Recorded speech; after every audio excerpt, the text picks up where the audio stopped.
સ્વાગત ફરિયાદ નિવારણ કાર્યક્રમની રાજ્ય અને જિલ્લા કક્ષાએ મળેલી સફળતા બાદ મુખ્યમંત્રી ભૂપેન્દ્ર પટેલે રાજ્યના નાગરિકોના ગામ કે તાલુકા કક્ષાના અરજદારોની રજૂઆતોના પ્રશ્નો અસરકારક અને ન્યાયિક રીતે હલ થાય એ માટે તાલુકા કક્ષાએ તાલુકા સ્વાગત ફરિયાદ નિવારણ કાર્યક્રમનું આયોજન કરવામાં આવ્યું છે।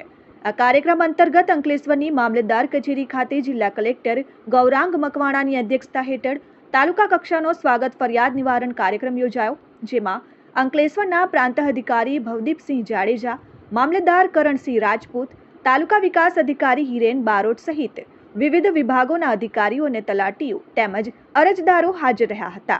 આ સ્વાગત કાર્યક્રમમાં જમીન સર્વે, દક્ષિણ ગુજરાત વીજ કંપની, નગરપાલિકા અને ભરૂચ અંકલેશ્વર શહેરી વિકાસ સત્તા મંડળને લગતી 19 અરજદારોની અરજીઓ મૂકવામાં આવી, જેનો ઝડપથી હકારાત્મક નિકાલ લાવવામાં પ્રયાસો હાથ ધરવામાં આવ્યા હતા। રાજ્ય સરકારનો અભિગમ રહેલો છે કે જિલ્લામાં આવતા પ્રશ્નો સ્થાનિક લેવલે એનો નિકાલ થાય એ માટે અલગ અલગ વ્યવસ્થાઓ ઊભી કરવામાં આવેલી છે, જેમાં જિલ્લા ફરિયાદ નિવારણ કાર્યક્રમ છે, તાલુકા નિવારણ ફરિયાદ કાર્યક્રમ છે। આ બધા કાર્યક્રમો સમયાંતરે થતા હોય છે।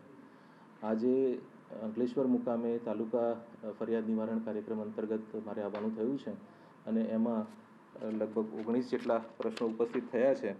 મોટાભાગના પ્રશ્નો જમીનમાં જે 1982માં રીસર્વે થયેલું એ બાબતના છે, અમુક ડીજીવીસીએલના પ્રશ્નો છે, અમુક બવડાના પ્રશ્નો છે અને અમુક નગરપાલિકાને લગતા પ્રશ્નો છે।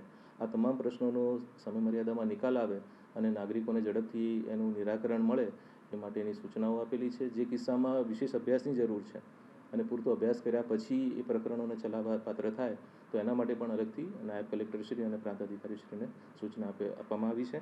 ટૂંકમાં અભિગમ એવો છે કે જે લોકોના પ્રશ્નો છે એનો સમયમર્યાદામાં નિકાલ થાય અને અમને વારંવાર જિલ્લા કક્ષાએ અથવા તો રાજ્ય કક્ષાએ જવાની જરૂર ના પડે એટલા માટે આ પ્રકારના કાર્યક્રમો યોજવામાં આવે છે। મારું નામ જયંતિભાઈ બાલુભાઈ પટેલ છે। હું વિસ્થાપિત ધંતુરિયા ગામનો ખેડૂત છું, અસરગ્રસ્ત ખેડૂત છું અને મેં તાલુકા પોર્ટલની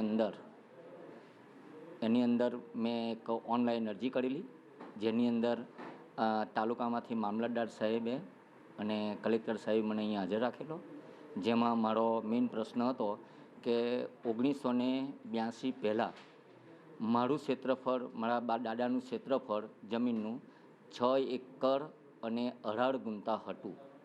ત્યાર પછી 1982 પછી રીસર્વે થવાથી મારું ક્ષેત્રફળ 91 ગુંઠા થઈ ગયેલ છે।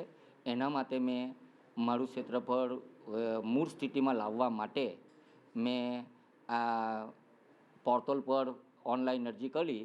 એમાં આજે સાહેબે મને સારી રીતે સાંભળ્યો છે અને સાહેબે એનું ક્ષેત્રફળ અસલ આવે એવી મને હૈયા ધારણા આપી છે। Dharmesh Patel, RN news, Ankleshwar.